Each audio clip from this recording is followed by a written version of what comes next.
Science is just a word we use for the incremental acquisition of knowledge.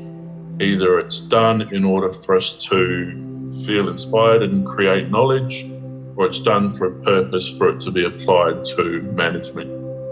And when I think about what mātauranga is really a lived experience. It's a personal manifestation of all of your own personal dealings with how you accumulate knowledge. The Braided rivers really is a representation of different streams of knowledge and different ways of thinking and perceiving particular things. It's about weaving together the knowledge streams to get a shared understanding, so that you look at what is the Western view, what is a Māori view, how can we weave and braid so there's a common space where there's a shared understanding. It doesn't just explore synergies, it enables synergies. We used to have these meetings once a month in Wellington. You know, the top scientists in New Zealand, and I learned so much from them, that's for sure. At one of the meetings, what was a real eye-opener to them was, we meet here once a month and we exchange our points of view. We're making really good progress.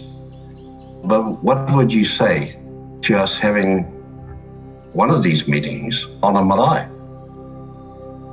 And of course, it dawned on them that they knew very little about their treaty partners' protocols. All of the ways that knowledge are derived through a Māori lens on the world is something that's intrinsically and absolutely available to us, you know, and those observations of the environment can potentially lead to how we might look at weaving in some of these mātauranga aspects into a space where we can, you know, monitor potentially changes over time. One size doesn't necessarily fit all always.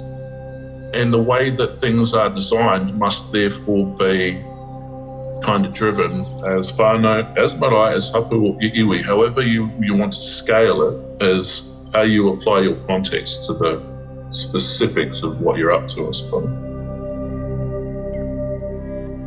Sir Apirana Ngata, all of those years ago, when he was proposing to a high school students, go and find your way in the world and have your destination clearly set out and take notice of the Western world and never ever relinquish your association with Te Ao Māori, with your ancestral roots.